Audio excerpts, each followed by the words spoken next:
नमस्कार। आज आपल्या खांदा कॉलनीमध्ये आज जो मोर्चा आला आहे हा मोर्चा खरंच असं बोललं पाहिजे होतं। मोर्चा नाही, या अधिकाऱ्यांना खरोखर सबक शिकवण्यासाठी या ठिकाणी आले होते।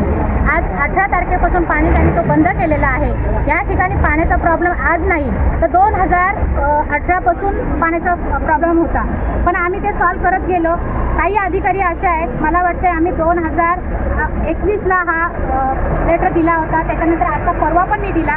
पाण्याचा प्रॉब्लेम असा सॉल्व कधी होणार असा प्रश्न आपल्या सर्वांच्या लाटके एकनाथदादा गायकवाड तसेच आपले आमदार प्रशांतदा ठाकूर हे त्यांना वारंवार विचारत असतात आणि आम्हाला जे कामं सांगितलेले आहेत ते आम्ही कामं करत नाही असं लोकांचं या ठिकाणी म्हणणं होतं। पण आज या ठिकाणी 200 ते 250 300 महिला या ठिकाणी समोर येऊन बघितलं।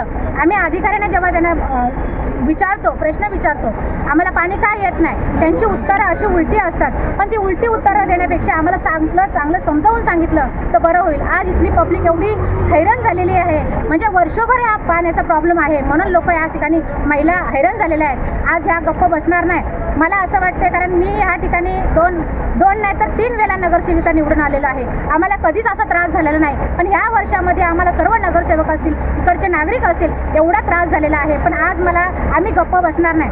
2 दिवसात जर आम्हाला त्यांनी सांगितलं नाही का बाबा हा पाणी आम्ही तुम्हाला व्यवस्थित सोडून देतोय किंवा सोडायचा प्रयत्न करतोय, तर आम्ही हा मोर्चा काढल्याशिवाय राहणार नाही। कारण आमचा मोर्चा याच्यासाठी राहणार आहे, हा कुठलाही पक्षाचा व्यक्ती इथं नाहीये, हे फक्त नागरिक म्हणून या ठिकाणी आलेले आहेत आणि ह्या पक्षाचा विषय कुठलाही येणार नाही, कारण ह्या ठिकाणी सर्व पक्ष एक होते।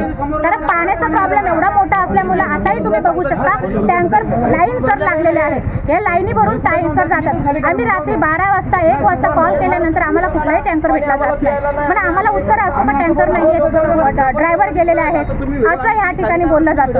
आज आम्हाला टँकर नसेल तर आम्ही लोकांना कसं पुरवतो? या पुरवठा पाणी आमच्या टँकरमधून तरी व्हावा अशी आमची अपेक्षा आहे।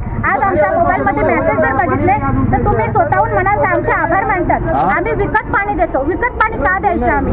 कारण ह्या टँकरमधून जर पाणी पोहोचलं, हे टँकरमधून जर पाणी पोहोचलं तर आम्हाला विकत देण्याची गरज नाही। म्हणून आम्ही सगळ्या नागरिकांना सांगितलेलं आहे 2 दिवसात जर पाणी नाही आला तर आम्ही भरपूर मोठ्या संख्येने आम्ही या ठिकाणी मोर्चा काढण्याचा प्रयत्न करतो।